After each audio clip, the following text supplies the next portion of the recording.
The lab was quiet. Only the soft hum of machines filled the air. Dravix, a young alien scientist with blue skin and 4 glowing eyes, stared at the strange fruit in front of him. It was round, bright orange, and covered with tiny crystals that shimmered under the lab lights. "This fruit has unstable compounds," he said, tapping on his datapad. "We need to test it carefully." But before he could continue, a human technician walked into the room. His name was Mark, a cheerful young man from Earth who always seemed curious about everything. He glanced at the fruit, smiled, and said, "Hey, that looks tasty." Dravix turned quickly. "No, don't touch it. It's not safe." But it was too late. Mark had already picked up the fruit and taken a big bite. For a moment, everything stopped. Dravix watched in horror, waiting for Mark to fall, scream, or worse. Instead, Mark smiled. Even wider. "Whoa, this is amazing. Like mango and honey mixed together." Dravix blinked, confused. The fruit was supposed to be toxic, or at least too bitter to eat.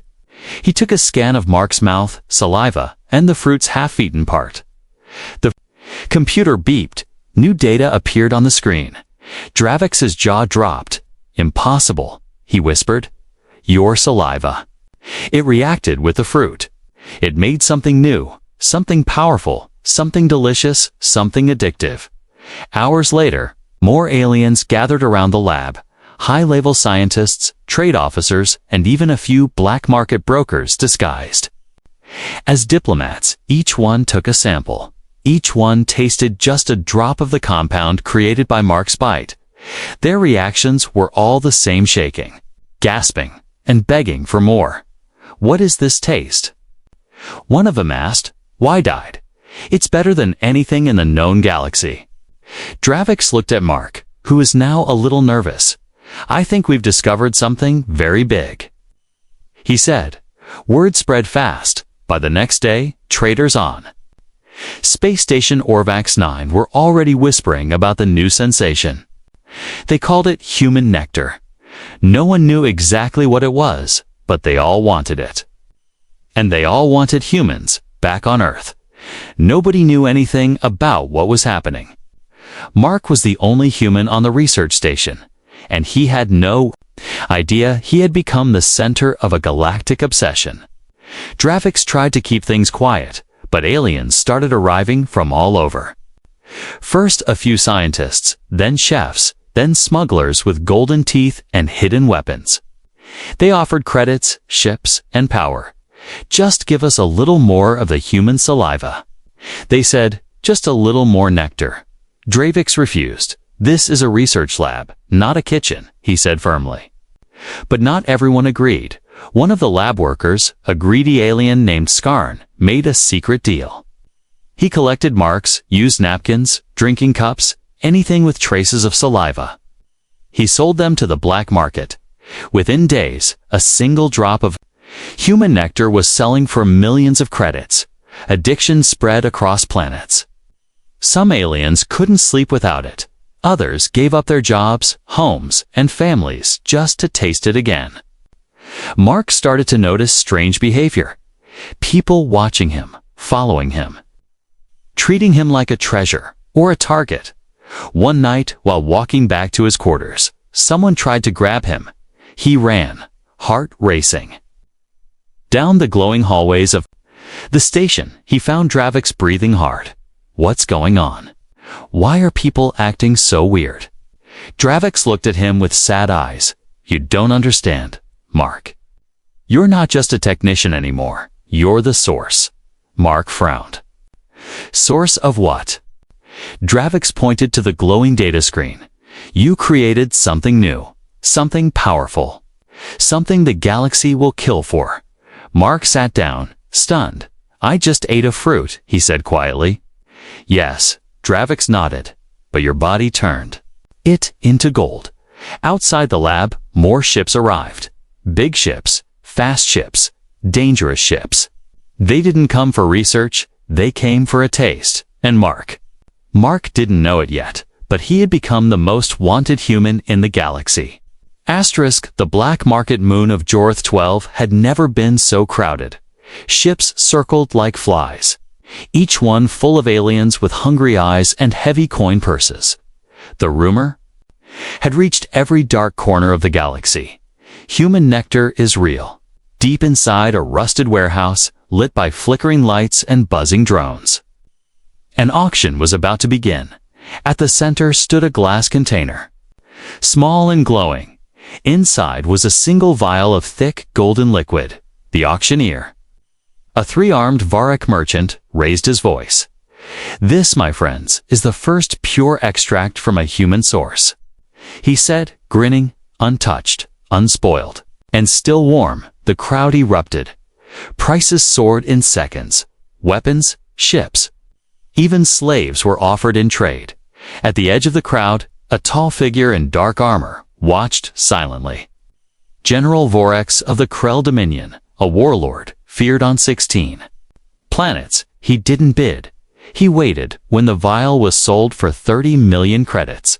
The new owner, a wealthy Zarn chef, was escorted to a tasting chamber. He poured a single drop onto his tongue. The effect was instant. His eyes rolled back, his arms trembled, and tears fell down his cheeks. He fell to his knees and whispered, "I must have more." Within hours, the chef's homeworld had placed orders for gallons. But there was a problem.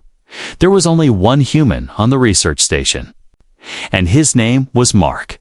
Back on the station, Mark tried to stay hidden. He wore cloaks, avoided cameras, and even stopped eating fruit. But it didn't help. Everyone wanted him, not for who he was, but for what his body could produce. Dravix tightened security, placing guards and scanners around the lab, but he knew it wasn't enough. The situation was slipping out of control. One night, a message arrived, encrypted, and sent directly to Dravix's private terminal. "Deliver the human to us," it read, "or we will come and take him." It was signed by the Krell Dominion. Dravix's eyes widened. He had heard of them. The Krell didn't make threats, they made war. He ran to Mark's room. "We need to leave, now. Leave." "Why?" Mark asked, half asleep. "Because warships are coming," Dravix whispered. "And they're not here to talk." Just as they packed, the station shook violently. Explosions rang out, sirens screamed. The Krell had arrived. Fighter ships blasted the outer hull, breaching defense lines like paper inside. Alien security teams fought to hold them off, but the Krell were too strong, too fast, and too hungry. Mark and Dravix ran through surface tunnels, avoiding cameras and enemy patrols. They reached a hidden dock, where Dravix's old science shuttle waited. As they took off, they saw the full horror. The station was burning. Aliens fought each other in the hall, scientists, chefs, guards, all turning savage over one thing: human nectar. The Krell didn't even want control. They just wanted Mark, the source, but he was already gone, far away, aboard a pirate ship named Whisper's Tooth. A small group of smugglers watched the chaos from a screen. Their leader, a smooth-talking alien named Lurk, leaned back and smiled. "Perfect," he said.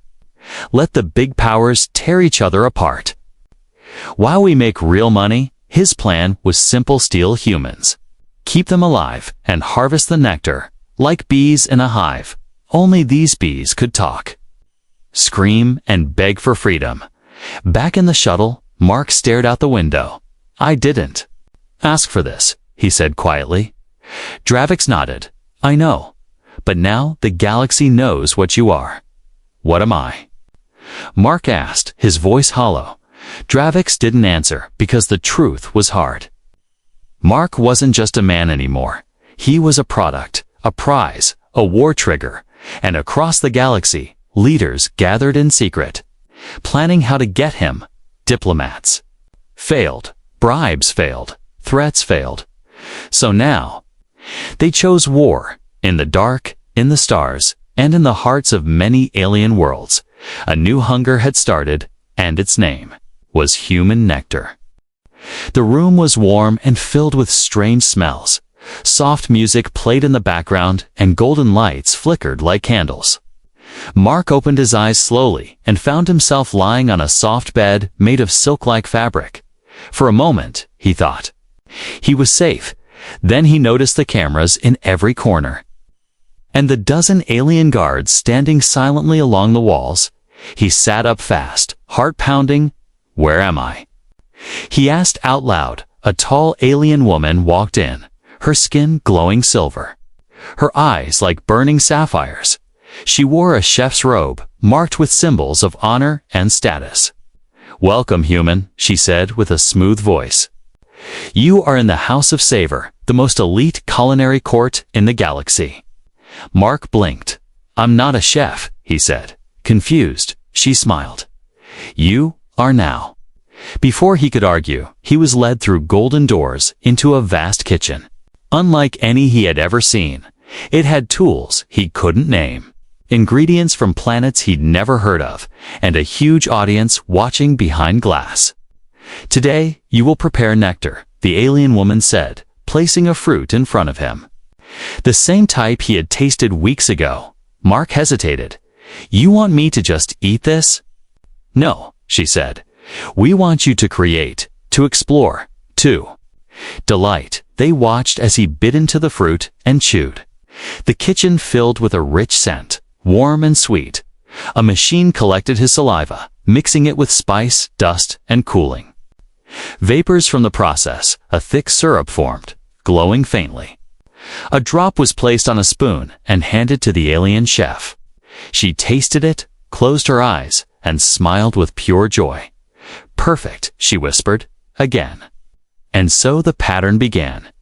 Every day, Mark was brought into the kitchen, given different fruits and spices, and asked to perform. He wasn't chained, but he wasn't free. His room was locked at night, and guards followed him everywhere. He soon realized he wasn't alone in the corner of the kitchen. Hidden behind golden curtains were two more humans. One was a young woman named Sarah, a nutritionist from Mars. The other, an older man named Blake. Once a military chef, now thin and pale. "We've been here for months," Sarah whispered. "They keep us healthy, well-fed, but it's a prison. They think we're rare animals," Blake added. "Not people." Together, the three humans began to form a plan. Mark had an idea. Their nectar was so powerful, maybe they could change its effects. Maybe they could make it dangerous. The next day, Mark requested new spices, bitter roots, dried petals, and a hint of earth pepper when he tasted the fruit again. He made sure to hold the mix in his mouth longer, letting new reactions form the result. Looked the same, but the smell was sharper, spicier. He offered it to the alien chef, who eagerly tasted it.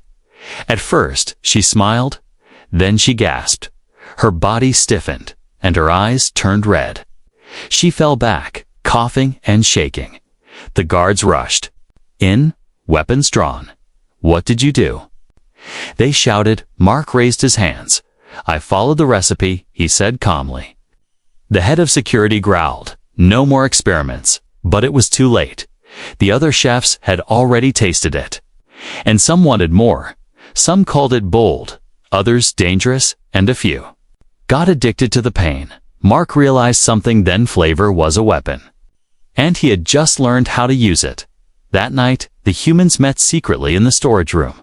"We can fight them," Mark whispered. "Not with guns, but with taste.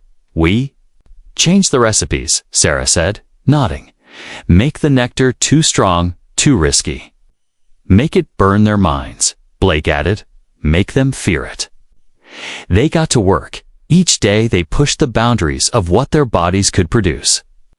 Some mixes caused hallucinations, others wild dreams. The alien chefs began to argue among themselves. Some demanded the old nectar. Others begged for the new thrill. Cracks formed in the perfect kitchen. Fights broke out. Guards turned on each other, and the House of Savor started to collapse from inside.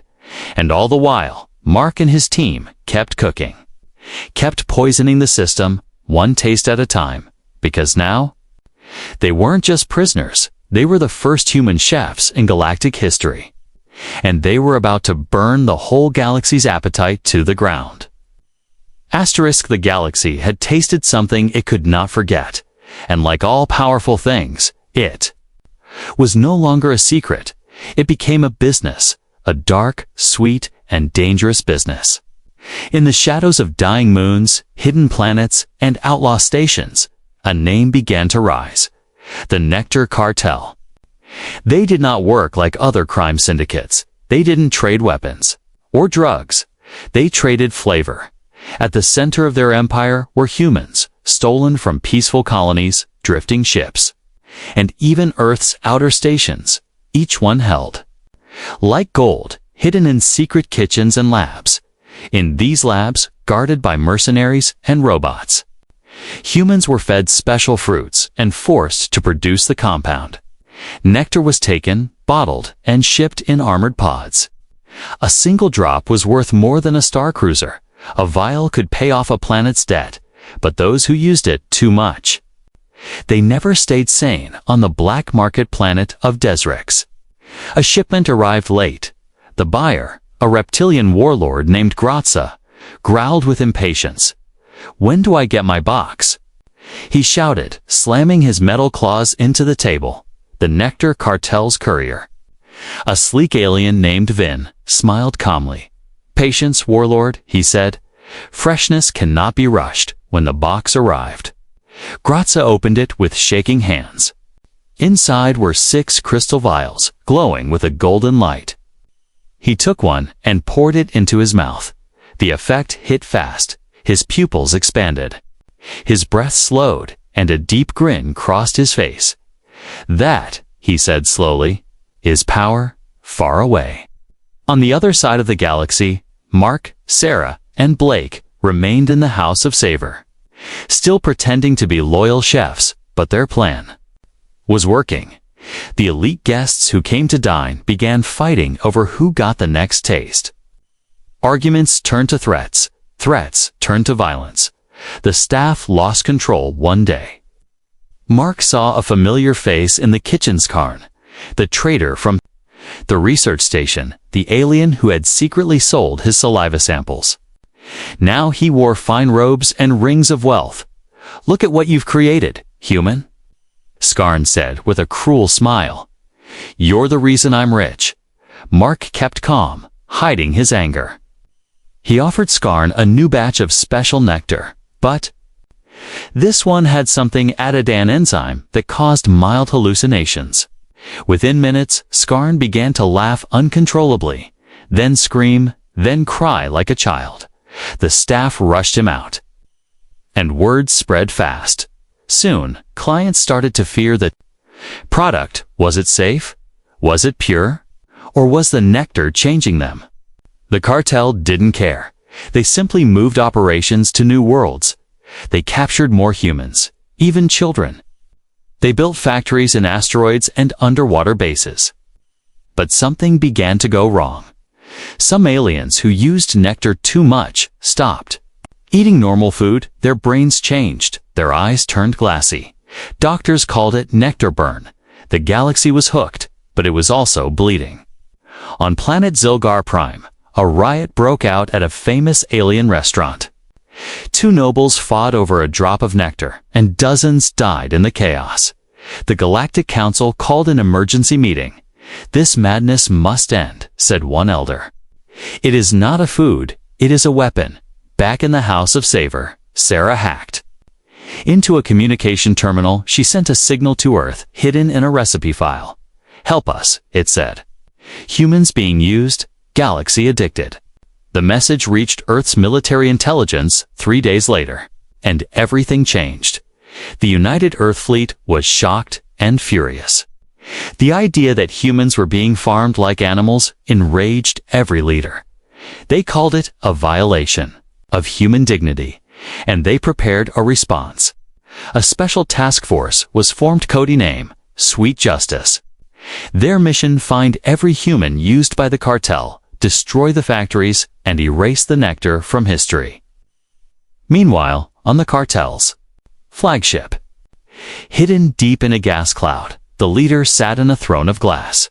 No one knew his name, but they called him the Taster. He had never been seen without a mask. He never spoke, except to say one word. More, but deep inside him, even he feared what was coming, because for the first time in history, it wasn't the aliens who were hungry, it was the humans. And they were coming to take back their flavor, their freedom, and their revenge. The skies above Earth glowed with warning lights all across the planet. Emergency signals rang through satellites, data towers, and military bases. The hidden message from Sarah had been decoded.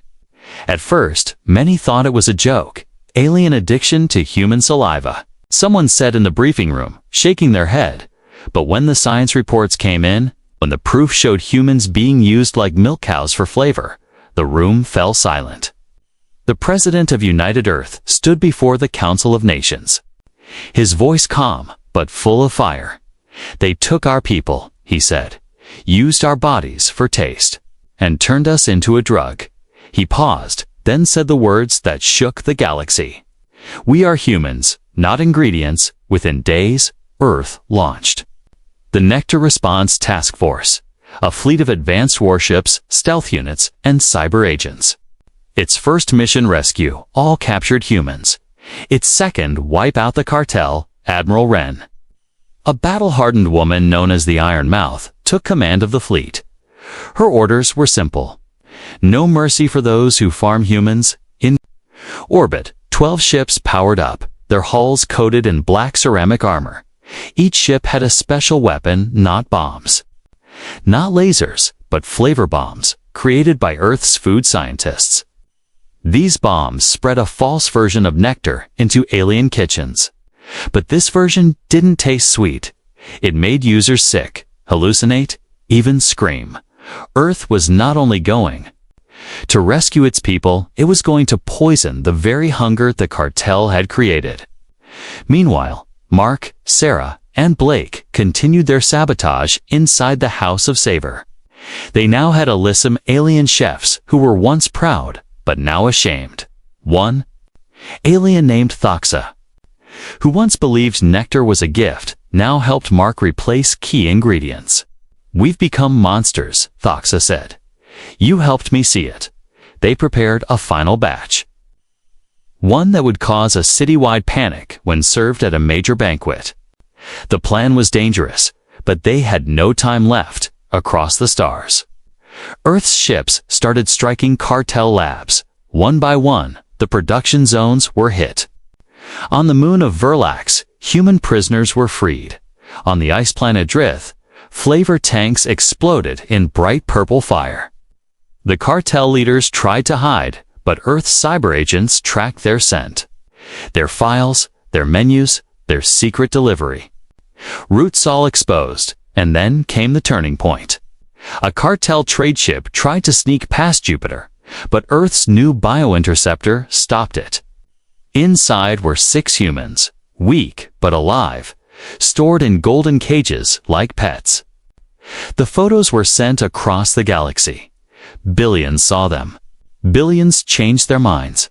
Suddenly, the public once hungry for nectar felt shame. News anchors cried on live broadcasts. Famous alien chefs burned their own cookbooks. No more nectar, they shouted. No more shame, but not everyone agreed. On the dark side of planet Azaro, the Taster still ruled. He gathered his elite guards, his most loyal chefs, and sent one message to Earth. You cannot stop hunger. Admiral Wren saw the message and smiled coldly. Then let's make them. Full of regret, she said, Earth launched Operation Boil Point. Ships cloaked in silence slipped into cartel territory. They didn't fire lasers, they spread fear.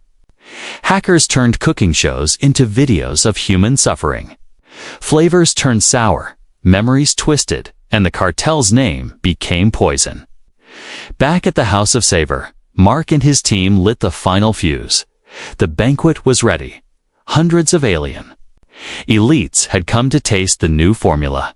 Mark stood on the balcony, watching as the dishes were served. He leaned close to Thoxa and whispered, "Watch their faces, one by one. the guests tasted the food. At first, they smiled. Then, they coughed, choked, and collapsed. The false nectar had done its job. It triggered a bitter memory. A nightmare buried deep in the brain. Some screamed about fire. Others cried for their mothers. The banquet turned into chaos. Plates flew, tables crashed, and guards ran for the exits. Mark turned to Thoxa. Time to go. They escaped through the service tunnels as explosions echoed behind them. Outside, Earth's rescue team waited. Mark, Sarah, and Blake were finally free. As their ship rose into orbit, Mark looked down at the burning kitchen. He didn't smile. He only said, "One thing, no one tastes me again." The war began, not with a battle cry, but with a flavor. A new kind of weapon moved through the stars, silent, invisible, but powerful enough to bring down empires. It was not made of steel or fire. It was made of taste. They called it the Flavor Front, and humans were now leading the charge. After the rescue of Mark, Sarah, and Blake, Earth realized the truth. The cartel had built its empire on addiction, hunger, and lies. Now, Earth would bring it down with knowledge, precision, and a bite of vengeance. The sweet war had begun at Earth's command center. Admiral Wren laid out the battle plan. "We are not just fighting for our people," she said, her voice cold and sharp. "We are fighting for dignity, for control of our bodies." For every human who was ever served on a plate, the first wave of attacks didn't use guns. They used decoys, robots shaped like humans, built to produce fake nectar. These decoys were captured by cartel agents and delivered to top black market kitchens. When the chefs used the nectar, it triggered allergic reactions, madness, and explosive memory loops. Whole restaurants were shut down. Some burned by their own staff who couldn't handle the mental damage. In one case, an alien noble chef in Sector 19 tasted a spoonful and screamed, "I see Earth. I hear them crying." Then he jumped out of a window. The cartel started to panic. They stopped using new humans, fearing sabotage, but demand didn't stop. And desperate buyers turned. Violent wars broke out between cartel cells, each accusing the other of poisoning the supply. Their own chefs began turning on them, refusing to work at the same time. Earth launched another weapon, the bitter broadcast. It was a signal sent across cooking networks, kitchen drones, and food AI systems. Each signal carried stories from humans who had suffered recordings of captivity, pain, and fear. These stories were hidden inside recipe files.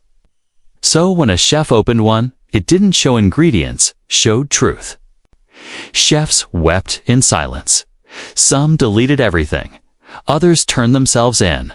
One alien baker on planet Thorna cried on a live stream. "I thought it was just flavor. I didn't know it was a life." Earth's movement grew. Alien groups formed. In support the taste breakers, they called themselves. They joined forces with Earth's agents, hacking the cartel's kitchens and freeing imprisoned humans. But the cartel didn't fall without a fight. They sent fleets of stolen ships. Armed with old weapons and new hunger, they attacked human colonies near the outer systems. Civilians were taken, labs were bombed, and food supply lines were cut. Admiral Wren responded with fury.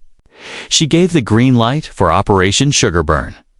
Massive warships appeared above cartel space stations, releasing sonic weapons that made nectar taste like ash. Elite strike teams entered kitchens and destroyed every last drop. Flavor became fear. Mark, now working with Earth's special unit, led one such mission.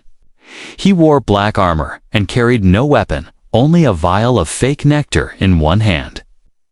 He walked into a high-level cartel facility and faced the chefs directly.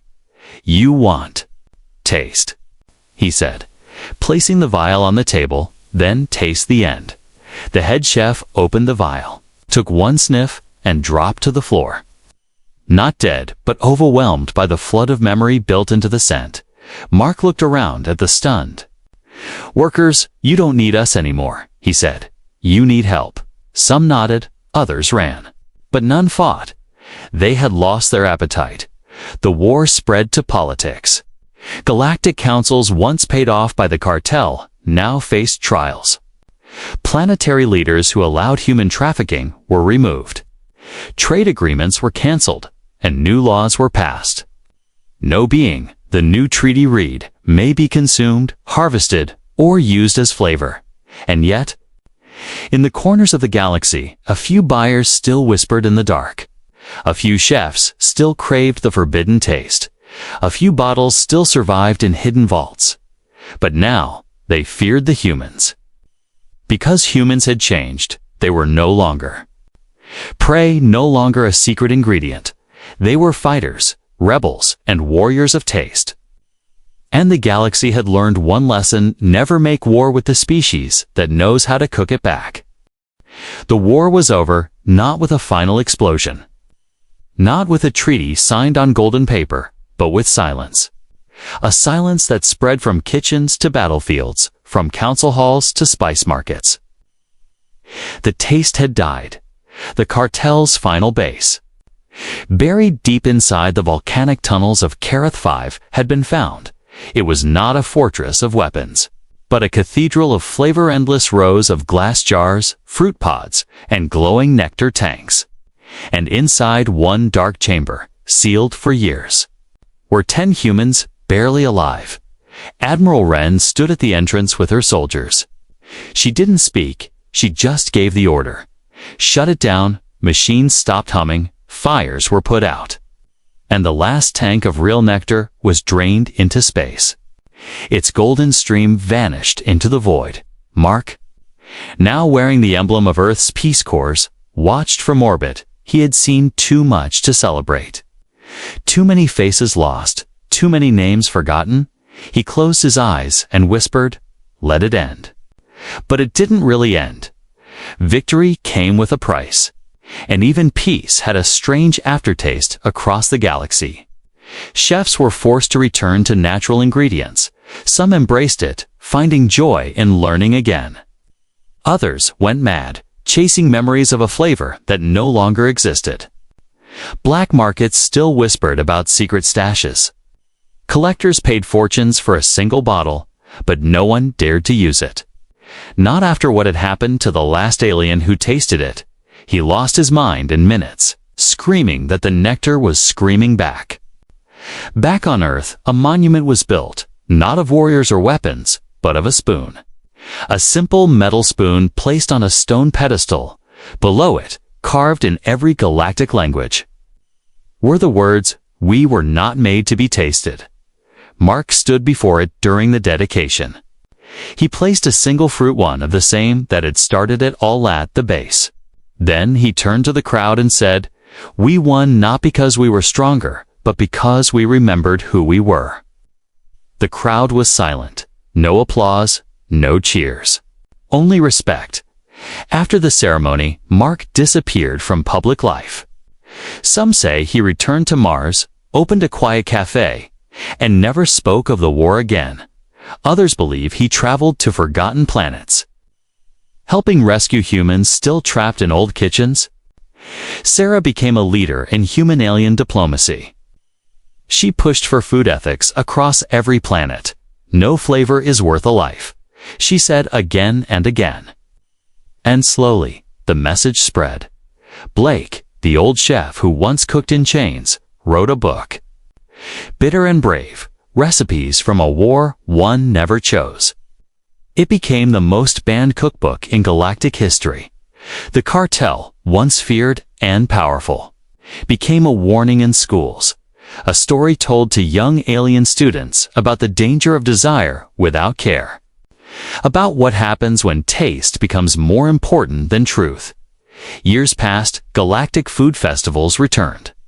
This time, humans were not ingredients, they were guests. Judges and even head chefs.